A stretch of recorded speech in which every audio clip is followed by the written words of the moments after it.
Hello everybody, it is April 2nd and right now it is 11:09. I am getting ready for the baby shower.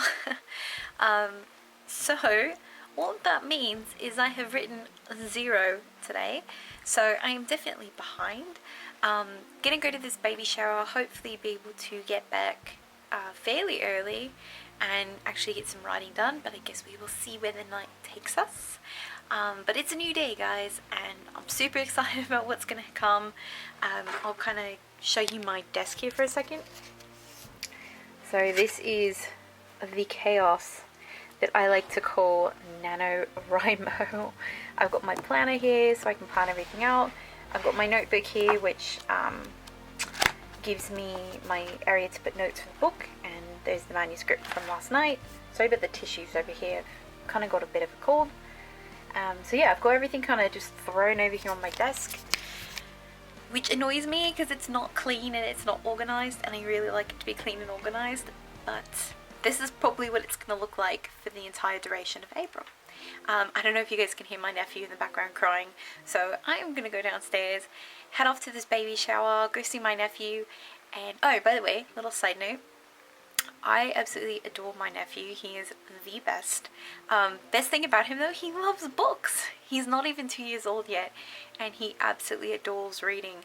He loves picking up books, loves looking at them. I don't think he understands what he's reading, but he loves the process. So I'm super excited about that, because I've been buying him books since before he was born.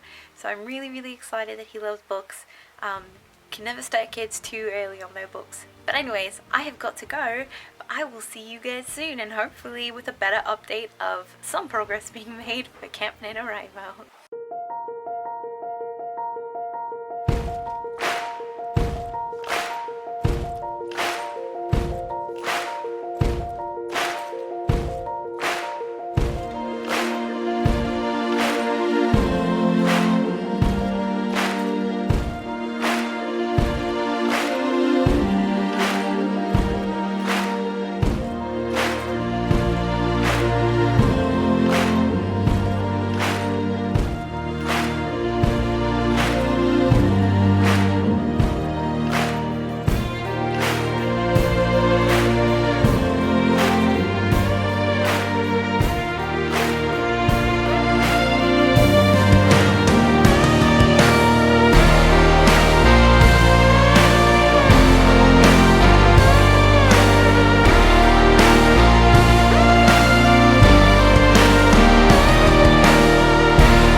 Hello everybody, it is now 11:13 at night.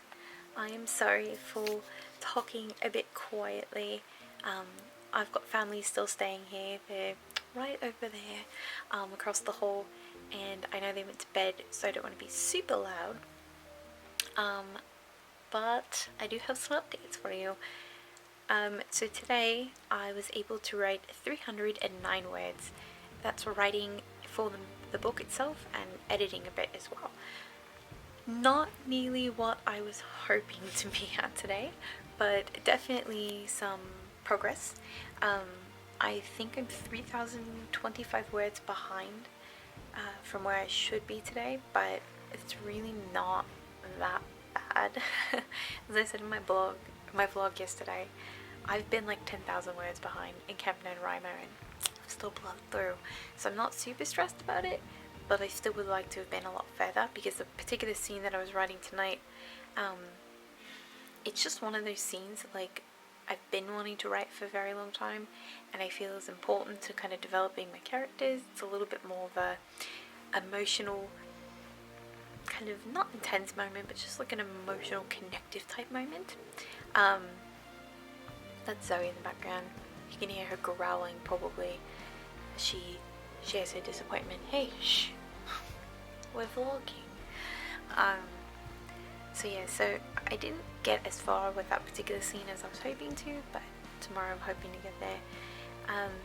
So the day was just kind of crazy. It's been one thing after another as usual, but at least I got some stuff done.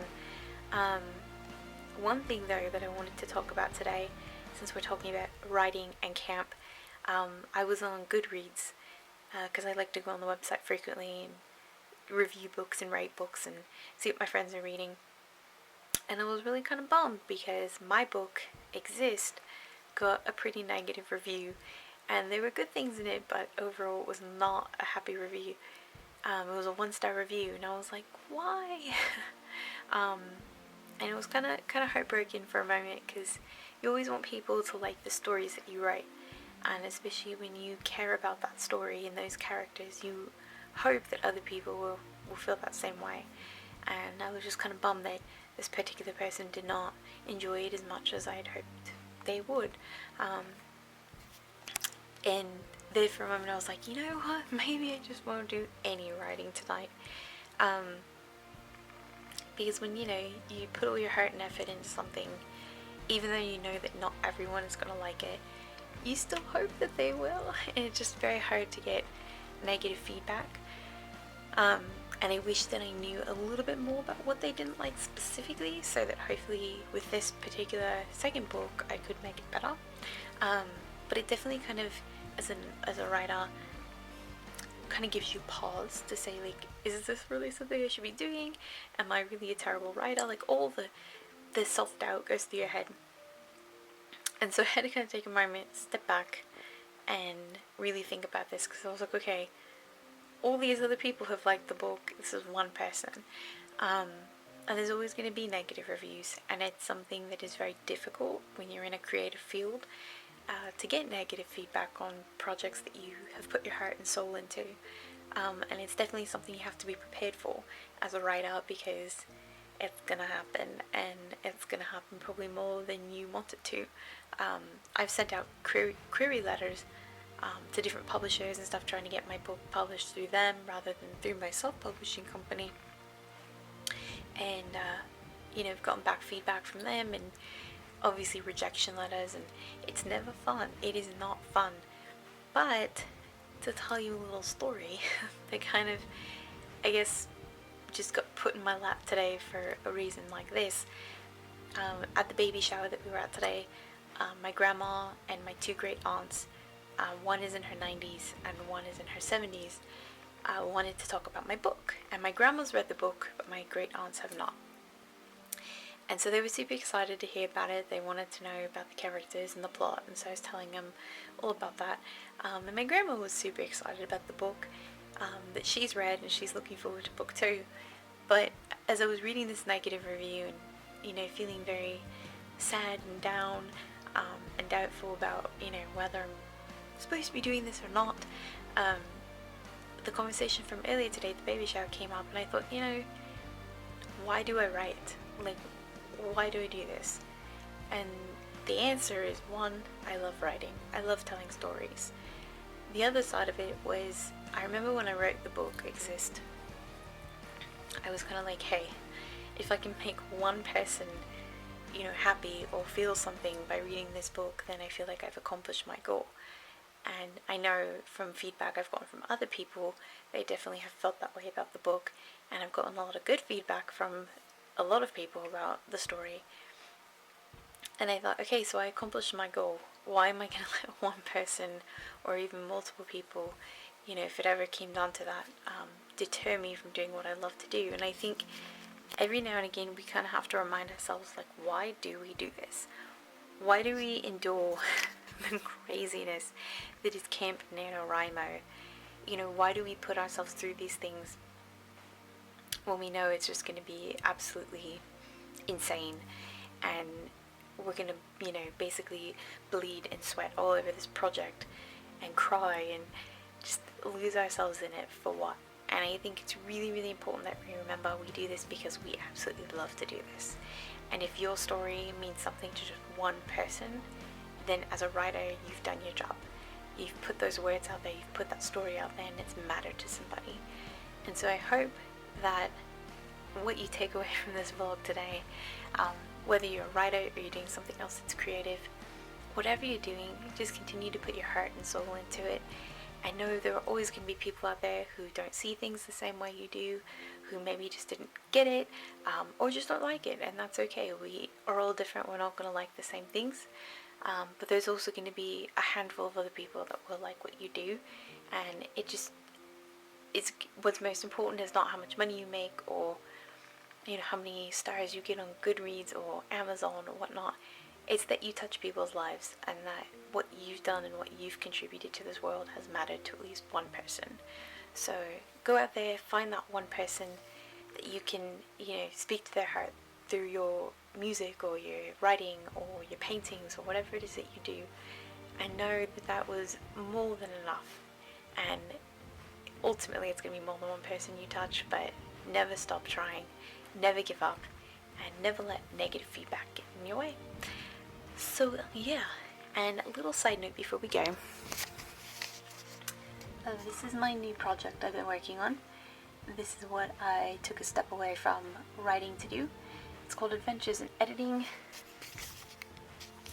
I am going to be launching this week my freelance editing website, as you can see. I'll give you a bit more feedback. I'm on this feedback thing. I'll give you a bit more information about it tomorrow when I can talk a bit more, and kind of a little background history on that as well, because it does play into the writing. So this is just writing week. Woo! Well, it's gonna be writing month, let's be real. But yeah, I'm gonna go get some sleep so I can stop being so loud. I feel like I'm like talking super loud, so I'm gonna quiet down. Tomorrow is day 3, hoping to get a lot more done and get caught up. I think we'll be at that point 4,000, it's either like 4,700 words behind or 46 something, but still not too bad. So definitely got a lot of work ahead of me, but I'm looking forward to it. Give this video a thumbs up if you are liking our Camp NaNoWriMo and writing talks. Also be sure to hit the subscribe button for more videos to come, and I will see you guys tomorrow. Happy reading and happy writing, book lovelies.